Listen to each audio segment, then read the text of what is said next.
आप जानते ही होंगे कि वाल्मीकि जी रामायण के रचयिता थे। आपको मालूम नहीं होगा कि ये वास्तव में एक डाकू थे। वाल्मीकि जयंती एक ऐसा दिन जब महान रचयिता वाल्मीकि जी का जन्म हुआ। इनकी महान रचना से हमें महान ग्रंथ रामायण का ज्ञान मिला। यह एक ऐसा ग्रंथ है जिसने मर्यादा पुरुषोत्तम सत्य, प्रेम, भावना एवं सेवक के धर्म की परिभाषा सम्मिलित है। महर्षि वाल्मीकि जी के जीवन से बहुत सीखने को मिलता है। उनका मानव जीवन साधारण नहीं था।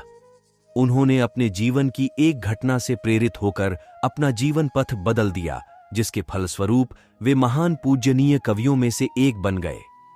उनका यही चरित्र उन्हें महान बनाता है और हमें उनके शिक्षा के प्रति भाव से प्रेरित होना चाहिए। वाल्मीकि जी का जन्म आश्विन मास की पूर्णिमा को हुआ था। इसी दिन को हिंदू धर्म कैलेंडर में वाल्मीकि जयंती कहा जाता है। महर्षि वाल्मीकि का नाम रत्नाकर था और भील जाति में उनका पालन पोषण हुआ, लेकिन वे भील जाति के नहीं थे। वास्तव में वाल्मीकि जी प्रचेता के पुत्र थे। कथा पुराणों के अनुसार प्रचेता ब्रह्मा जी के पुत्र थे। बचपन में एक भीलनी ने वाल्मीकि को चुरा लिया था, जिस कारण उनका पालन पोषण जंगल में रहने वाली भील जाति में हुआ था, जिस कारण उन्होंने भीलों की परंपरा को अपनाया और आजीविका के लिए डाकू बन गए। अपने परिवार के पालन पोषण के लिए वे राहगीरों को लुटते थे एवं जरूरत होने पर मार भी देते थे।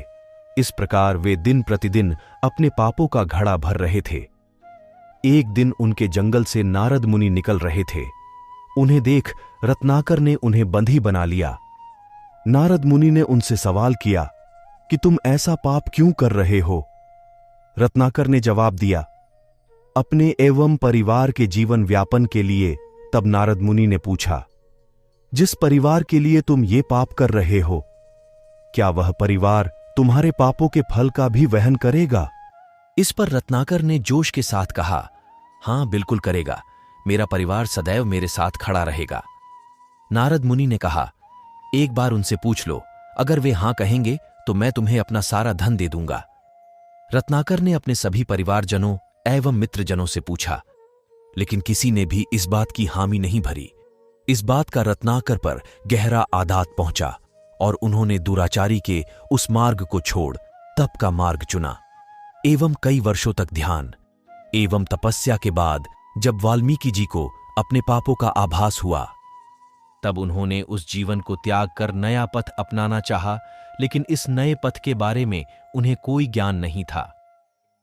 नारद जी से ही उन्होंने मार्ग पूछा। तब नारद जी ने उन्हें राम नाम का जप करने की सलाह दी। वाल्मीकि जी ने बहुत लंबे समय तक राम नाम जपा, परंतु अज्ञानता के कारण भूलवश वह राम राम का जप मरा मरा में बदल गया, जिसके कारण इनका शरीर दुर्बल हो गया, उस पर चींटियां लग गईं। शायद यही उनके पापों का भोग था। परंतु कठिन साधना से उन्होंने ब्रह्मदेव को प्रसन्न किया, जिसके फलस्वरूप ब्रह्मदेव ने इन्हें ज्ञान दिया और रामायण लिखने का सामर्थ्य दिया, जिसके बाद महर्षि वाल्मीकि जी ने रामायण को रचा, जिसके फलस्वरूप उन्हें महर्षि वाल्मीकि नाम एवं ज्ञान की प्राप्ति हुई और उन्होंने संस्कृत भाषा में रामायण महाग्रंथ की रचना की। वाल्मीकि जी ने सबसे पहले श्लोक की रचना की। वाल्मीकि जी एक बार तपस्या के लिए गंगा नदी के तट पर गए। वहीं पास में पक्षी का नर नारी का जोड़ा प्रेम में था। उसी वक्त एक शिकारी ने तीर मारकर नर पक्षी की हत्या कर दी। उस दृश्य को देख इनके मुख से स्वतः ही श्लोक निकल पड़ा, मां निषाद प्रतिष्ठा त्वं गमः शाश्वतीः समाह यत् क्रौंच मिथुनादेकम अवधिय काम मोहितम।